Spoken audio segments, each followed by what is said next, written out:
먼저 생물 다양성에 대한 생태 감수성에 대한 원체험을 먼저 말씀드려야 재단에 입사한 계기를 좀 말씀드릴 수 있을 것 같아서 먼저 그 체험에 대해서 말씀을 드리면 저는 어렸을 때부터 왜인지 모르겠지만 살아있는 동물이나 자연에 굉장히 매력을 느끼는 사람이었어요. 그 어렸을 때 동물의 왕국이라는 어떤 비디오 프로그램을 했었는데 그게 제가 유치원 등교할 때부터 시작을 해가지고 맨날 유치원 가느라 못 보는 거예요. 그래서 그거를 어머니께 이제 녹화를 해달라고 부탁을 드려서 그 당시에 이제 비디오 테이프였는데 정말 그 테이프가 늘어질 때까지 진짜 고장나서 안 나올 때까지 계속 그 영상을 돌려 봤었습니다. 그 정도로 동물을 좋아했는데 문제는 이 동물들을 좋아하는 마음은 있는데 현실 세계에서 그 동물들이 곁에 없다는 거죠. 제가 자라난 성장 배경이 그 부천이라는 경기도 부천이라는 도시인데 그곳으로 말할 것 같으면 이 전국에서 녹지율이 가장 낮은 도시입니다. 녹지율이 가장 낮다는 것은 초록초록한 공간이 전국에서 제일 없다는 거고 그래서 그런 동물들을 볼 기회가 없다는 거였어요. 그래서 항상 마음속으로는 그 동물들을 보고 싶은데 실제 세상에서는 그것에 대한 엄청난 결핍이 있었습니다. 그래서 그 동물들을 찾아 나서는 모험을 하게 되는데 그때가 제가 고등학생 되어서 이제 독서실에만 갇혀 있으니까 너무 답답했던 나머지 일탈을 저지르는데 이 독서실에서 있다가 진짜 네이버 지도를 켜고 위성 모드로 바꾼 다음에 그냥 지도상에 초록색으로 칠해진 공간을 무작정 찾아갔어요. 버스 종점이었는데 그곳이 알고 보니까 이제 개발이 안 된 지 20년, 30년이 되어서 엄청나게 광활한 습지로 발달한 그런 공간이 있더라고요. 근데 그 습지에 정말 한 발짝 한 발짝 내디딜 때마다 저를 피해서 도망치는 동물들이 정말 쏟아져 나오는 거예요. 작은 곤충들과 그리고 개구리들이 한 발짝 한 발짝 내디딜 때마다 정말 펄쩍펄쩍 뛰어오르면서 그 다양성을 보여주는데 그 수많은 생물들의 다양성에 정말 휩싸여 있는 느낌 그리고 그들이 나를 둘러싸고 막 춤추고 있는 듯한 느낌 거기서 굉장한 황홀함을 느꼈습니다. 왜인지는 모르겠지만 그것이 제가 어떤 생태 감수성, 생물 다양성 아직도 개념을 완전히 알진 못하지만 그것에 대한 황홀한 기억이 있어서 그런 생물 다양성에 계속 매력을 느끼고 활동을 해온 게 아닌가 싶습니다. 그래서 이제 재단에 입사한 계기는 그런 제가 느낀 다양성 안에서의 그런 황홀함 그리고 이 생물 다양성의 아름다움 이거를 굉장히 세련된 언어 그리고 굉장히 설득력 있는 언어로 설명하는 단체였기 때문에 예전부터 계속 흠모하고 있었고 그래서 좋은 기회로 이렇게 일하게 되었습니다. 저는 생명다양성재단의 역사에서 한 절반 조금 안 되는 시간 동안 함께 했는데요.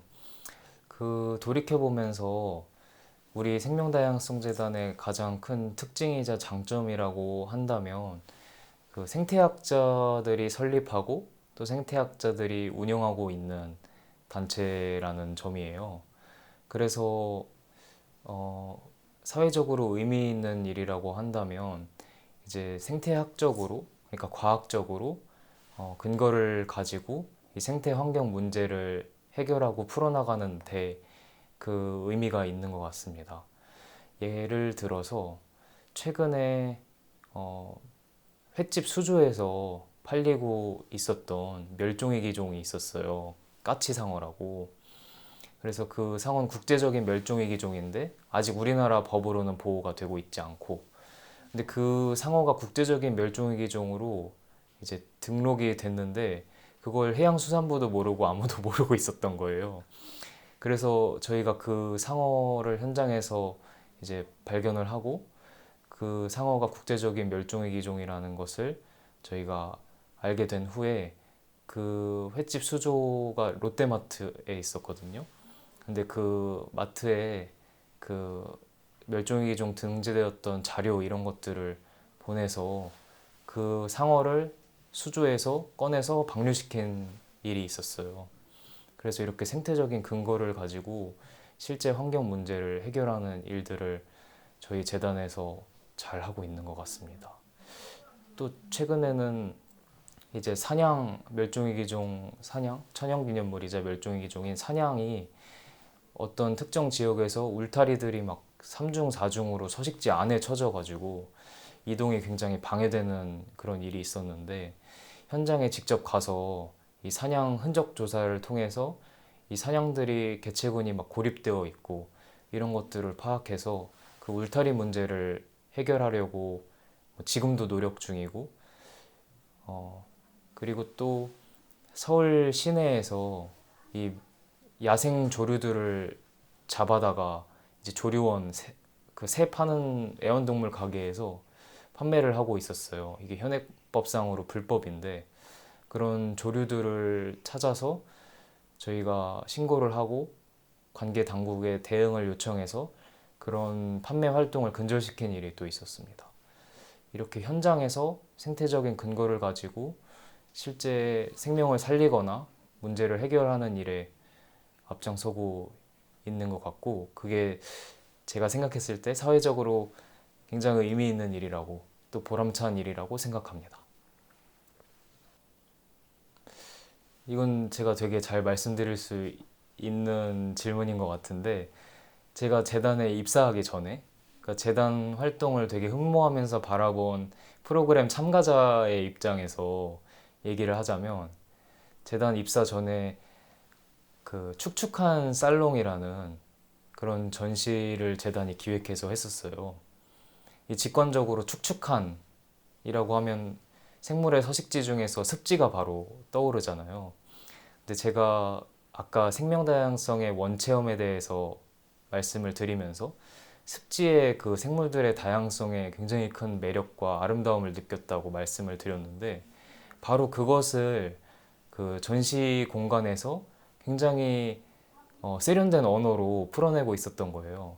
예컨대 그 습지의 녹색과 축축함의 영감을 받아서 늪바라고 하는 이제 바를 운영했는데 거기에 나오는 음료들이 이렇게 다 초록색 칵테일들이고 또 식당에서는 늪습을 팔아서 그 끈적끈적하고 축축한 스프를 파는 거예요. 초록색인.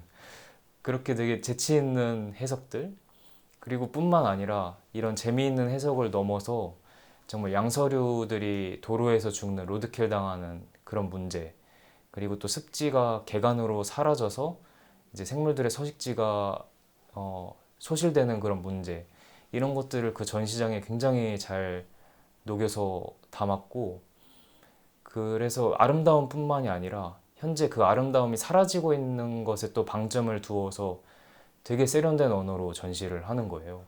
그래서 그때 와 이런 단체가 있구나 하면서 그때부터 그 흠모가 더 깊어졌던 것 같습니다. 제가 기획하고 추진하는 활동들은 되게 저희 재단이 굉장히 자율성이 있는 조직이거든요. 그래서 제가 평소에 꿈꾸고 이걸 하고 싶다는 것을 재단 활동을 통해서 할 수가 있어요. 그 고라니 클럽 그리고 이제 지저분 저항 활동 그리고 과거에 있었던 걷는 자연 프로그램 이런 것들이 다 무엇이었냐면 제가 발견한 자연의 아름다움을 사람들과 함께 나누고 또 그 사람들이 느낀 자연의 아름다움을 다 같이 공유하는 그런 프로그램이었어요. 말하자면 이 풍성한 자연 그리고 그 자연 안에 풍부한 생물 다양성 그리고 우리가 그것으로 받는 영감과 행복 이런 것들을 함께 나누고 또 한편으로는 그 자연의 풍성함을 응원하고 지지하는 그런 시민들의 모임을 계속해서 만들었던 것 같습니다. 저도 이 인터뷰 하면서 준비를 하면서 사실 깨달았어요. 아, 내가 그런 식으로 계속 프로그램을 만들고 접근을 하고 있구나. 그래서 활동들의 결이 되게 대부분 비슷한 것 같아요. 같이 자연을 보고 아름다움을 나누고, 근데 또 이렇게 아름다움을 나눌 때 사람들이 이 자연을 지켜야 되겠다, 이 생물 다양성이 사라지는 걸 원치 않는다라는 마음이 또 생기는 것 같아요.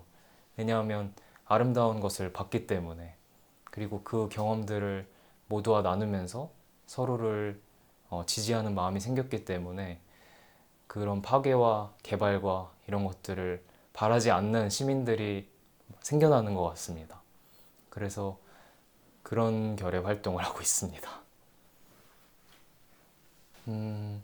되게 재밌는 상상이고 또 거대한 상상을 질문으로 주셨는데, 저는 조금 개인적으로 파고들고 싶어요. 뭔가를 멈출 수 있고 막을 수 있다면 개발 이런 거 다 막고 싶고, 골프장 건설, 그리고 자연을 밀어내고 하는 것 모두 다 막고 싶지만, 이제 개인적으로 시간이 딱 멈췄을 때 하고 싶은 일이 있다면, 제가 사랑하는 공간인 그 습지에 가서 그 습지의 모든 생명들을 다 하나하나 만나보고 싶어요. 그래서 그 모든 생명들을 하나하나 다 만나보고, 그리고 그 모든 생명에 대해서 잘 알게 되면서 이제 시간 정지가 해제되었을 때 이제 사람들한테 그 습지의 아름다움과 그 습지에 있는 생명들을 다 소개해주고 싶은 그런 상상을 지금 해봤습니다.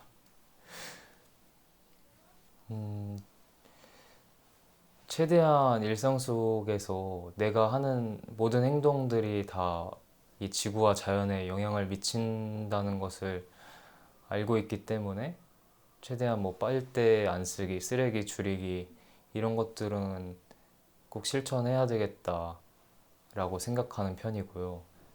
그럼에도 불구하고 실천을 번번이 많이 실패해서 굉장히 부끄러움을 가지고 살고 있지만, 그 실천들을 계속 해나가려는 의지를 꺼버리면 안 되겠다는 생각을 하고 있습니다. 또 한편으로 제일 중요하게 생각하는 실천이라고 한다면 주변의 생명들을 관찰하는 게 중요한 일인 것 같아요. 왜냐하면 우리가 멸종위기종 뭐 얘기하고 어디 아마존의 정글이 파괴된다 뭐 이런 얘기를 많이 듣지만 너무 거리가 멀거든요. 그래서 사실 많은 사람들이 와닿을 수 없는 이야기인 것 같아요. 근데 그 거대한 이야기가 바로 주변에서도 펼쳐지고 있거든요. 주변에 나무들이 황당하게 가지치기를 당해서 정말 목을 잘라놓은 것처럼 말도 안 되게 생존이 위협받고 있고, 또 그리고 근처에 산에 무슨 요즘 황토길이 유행하는데 또 데크길이 유행하고, 황토길 만든다 데크길 만든다 하면서 나무들을 수백 그루를 베어내고 그런 사람들을 위한 편의시설 만들고, 이렇게 자연 파괴는 멀리 있는 게 아니라 가까이 있는 일인데 우리 주변 생명에 대해서 너무 무지한 것 같아요. 그래서 매일 주변에 있는 생명들의 살아감을 바라보고 인식하고 알아가게 되는 게 되게 중요한 일인 것 같습니다. 그래서 저도 주변에 있는 생명들을 다 알지는 못하거든요. 근데 매일 제가 모르는 생명들을 한 종 이상 발견하는 게 제 매일의 일과예요. 그래서 이전에 몰랐던 식물들을 도감에서 찾아보고, 아스팔트에 핀 잡초들이 이 친구들의 이름이 뭔지 알아보고, 이런 게 매일매일 하고 있는 제가 생각하는 가장 중요한 실천입니다. 사실 최근에 내면의 방황 시기를 겪으면서 다시 한번 나의 쓸모가 무엇일까? 그리고 내가 몸담고 있는 이 재단의 쓸모는 무엇일까? 나는 재단에서 어떤 일을 해야 되는가? 이런 거를 되게 많이 스스로 되물었던 시기가 있었거든요. 근데 그 시기에 그냥 복잡하고 혼란스러운 생각을 다 좀 드러내고, 내가 이 활동들을 하는 가장 밑바탕이 된 추진력에 어떤 생각이 있나 들여다보게 됐는데, 그냥 내가 사랑하는 자연이 그대로 있었으면 좋겠다. 그리고 그 자연 속에 있는 이 생명들의 아름다움을 사람들한테 알리고 싶다. 그냥 그걸 하면 되는 거더라고요. 그래서 재단에서 앞으로 그런 활동들을 계속 하고 싶습니다. 네.